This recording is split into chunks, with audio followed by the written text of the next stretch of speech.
10 करोड़ नौजवान को रोजगार देंगे। मैं जरा नौजवानों को पूछता हूं, क्या दिल्ली सरकार ने आपको रोजगार दिया है? पूरी ताकत से बताओ, रोजगार दिया है? आप कांग्रेस ने आपसे धोखा किया है कि नहीं किया है? कांग्रेस ने वादा तोड़ा है कि नहीं तोड़ा है? भाइयों बहनों, जिसने आपसे वादा तोड़ा उनसे नाता तोड़ो, ये मैं आपको कहने के लिए आया हूं। प्रधानमंत्री मोदी का ये भाषण 2014 के लोकसभा चुनाव से ऐन पहले का है, जिसमें वो कांग्रेस सरकार को रोजगार के मुद्दे पर घेर रहे हैं। लेकिन 2014 में सत्ता में आने के बाद से मोदी सरकार भी नौकरियों को लेकर ऐसे ही घिरती रही है, जिसके पीछे कारण है देश में बेरोजगार युवाओं की बढ़ती संख्या, जिसे लेकर विपक्षी दल नरेंद्र मोदी सरकार को घेरते रहे हैं। और देश प्राइम मिनिस्टर से समझना चाहता है, देश पूछ रहा है कि नरेंद्र मोदी जी, आपने हमें कहा था 2 करोड़ युवाओं से आपने कहा था कि साल में रोजगार देंगे, और आज हिंदुस्तान में 45 साल से सबसे ज्यादा बेरोजगारी है। लेकिन आज हम बेरोजगारी पर इसलिए बात कर रहे हैं क्योंकि प्रधानमंत्री कार्यालय द्वारा एक ट्वीट किया गया है, जिसमें आने वाले 1.5 साल में 10 लाख नौकरियां देने की बात कही गई है। खैर, अभी ये ट्वीट आया ही था कि कांग्रेस प्रवक्ता रणदीप सुरजेवाला ने सरकार पर कटाक्ष करते हुए कह दिया कि 900 चूहे खाकर बिल्ली हज को चली। बोलते हैं 900 चूहे खाकर बिल्ली हज को चली। इस देश में 50 साल की सबसे भयंकर बेरोजगारी है। 75 साल में सबसे निचले पायदान पर रुपया गिरकर अब 78 रुपया 28 पैसे टू $1 हो गया है। इस देश में 28 लाख सरकारी नौकरियां खाली पड़ी हैं। अब ये राजनीतिक लड़ाई है तो चलती रहेगी, लेकिन इस वीडियो के जरिए हम ये समझाने की कोशिश करेंगे कि देश में कितनी बेरोजगारी है और क्या वाकई सरकार रोजगार देने में अब तक फेल रही है, और कितनी ऐसी सरकारी नौकरियां हैं जो सरकार पिछले सालों में दे सकती थी लेकिन उन पदों को तब भी भरा नहीं गया। क्या है सच्चाई, चलिए जानते हैं। नमस्कार, मेरा नाम है भूपेंद्र सोनी और आप देख रहे हैं अनकट।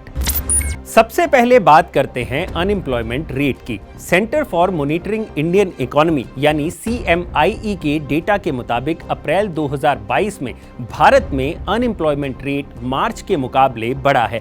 मार्च में जहां ये 7.60% था, वहीं ये अप्रैल में बढ़कर 7.83% हो गया है।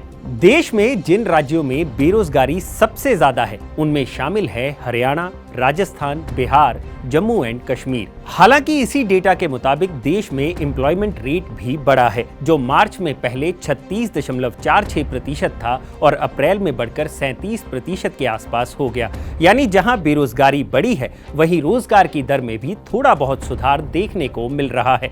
लेकिन यहां आपका ये जानना जरूरी है कि पिछले 15 सालों में जब कांग्रेस की सरकार थी और उसके बाद जब मोदी सरकार सत्ता में आई, तब से लेकर अब तक अनएम्प्लॉयमेंट की क्या स्थिति रही। 2008 में जब मनमोहन सरकार सत्ता में आई थी, तब देश में अनएम्प्लॉयमेंट रेट 5.36% था, जो 2013 आते आते 5.67% हो गया। 2014 में जब मोदी सरकार सत्ता में आई तो पहले 5 साल में यानी 2019 आते आते अनएम्प्लॉयमेंट रेट 5.27% पर पहुंच गया। लेकिन 2020 में कोरोना के दौरान सरकार को लॉकडाउन लगाना पड़ा, जिसके चलते अप्रैल 2020 में अनएम्प्लॉयमेंट रेट अपने ऑल टाइम हाई 23.52% पर पहुंच गया था। लेकिन लॉकडाउन के बाद हालात सुधरने शुरू हुए और ये धीरे धीरे नीचे आनी शुरू हुई और अप्रैल 2022 में 7.83% पर पहुंच गई। लेकिन अब सवाल ये उठता है कि क्या सरकार के पास ऐसी नौकरियां भी थी जो सरकार पिछले सालों में दे सकती थी? इसके लिए हमें 29 जुलाई 2021 को प्रधानमंत्री कार्यालय द्वारा पार्लियामेंट में दिए गए जवाब को जानना होगा, जिसमें यह कहा गया था कि सरकार ने 2016-17 से लेकर 2020-21 के बीच 4,45,000 नौकरियां दी। ये नौकरियां 3 सरकारी संस्थाओं द्वारा दी गई थी। यूनियन पब्लिक सर्विस कमीशन यानी UPSC, स्टाफ सिलेक्शन कमीशन यानी SSC और और रेलवे रिक्रूटमेंट बोर्ड यानी RRB द्वारा। लेकिन इसी जवाब के साथ एक स्टेटमेंट और दी गई थी जिसमें यह कहा गया था कि सरकारी महकमों में सरकार के पास 8,72,000 के करीब पद ऐसे हैं जो अभी भरे नहीं गए हैं। यानी 5 सालों में जहां सरकार ने 4,45,000 नौकरियां दी, वहीं सरकार 8,72,000 नौकरियां और दे सकती थी, जिसमें से 2,48,000 नौकरियां ऐसी थीं जो सिर्फ डिफेंस मिनिस्ट्री में ही खाली हैं।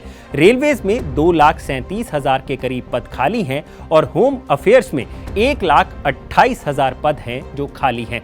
इसी स्टेटमेंट में यह भी बताया गया कि 3,64,000 के करीब ऐसे पद हैं जो अलग अलग राज्यों में भरे जाने हैं, लेकिन वो केंद्र सरकार के अंडर ही आते हैं।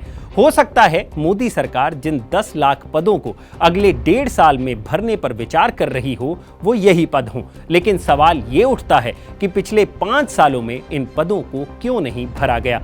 और साथ ही सरकार को अपनी नीति को नौकरियां देने की तरफ नहीं बल्कि रोजगार पैदा करने की तरफ काम करने की जरूरत है।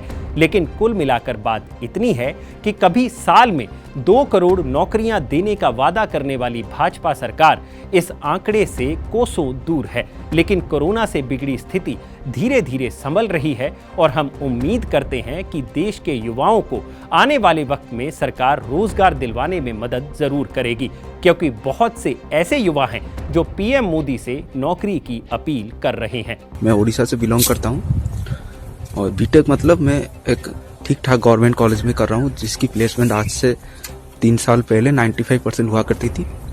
अब घट के 50% से भी कम है। 50% तो भूल ही जाइए। आप हिसाब लगाइए, 150 में से 50-55 लोगों का प्लेसमेंट हो रहा है। तो इसीलिए मैंने स्विच किया कि चलो इंजीनियरिंग के में तो हालत ख़राब है, तो एसएससी में जाते हैं। यहाँ पर आके देखा तो 19-20 लाख लोग फॉर्म भर रहे हैं और रिजल्ट नहीं आ रहा है। कईयों की इतनी दिक्कत है, मतलब कि कईयों की रिजल्ट तो मतलब 4-4, 5-5 साल से अटका हुआ है। क्या करें? वैकेंसी भी रिड्यूस होके जा रही है। ऐसा नहीं कि वैकेंसी 10,000 है, नहीं है, 4,500 है। उसमें से भी गफले होके हम लोगों के लिए 3,000 बच जाती है। तो मेरी सरकार से निवेदन है कि ये सब चीज़ें जो युवाओं के साथ हो रहा है, मैं भी एक 22 साल का युवा हूँ। क्यों मैंने जेईई मेन दिया, क्यों मैंने जेईई मेन में अच्छा रैंक लाया? गेट में भी वैकेंसी नहीं है मैकेनिकल का। तो मोदी जी प्लीज इन लोगों की गुहार सुनिए और इनकी समस्याओं का हल जरूर करें।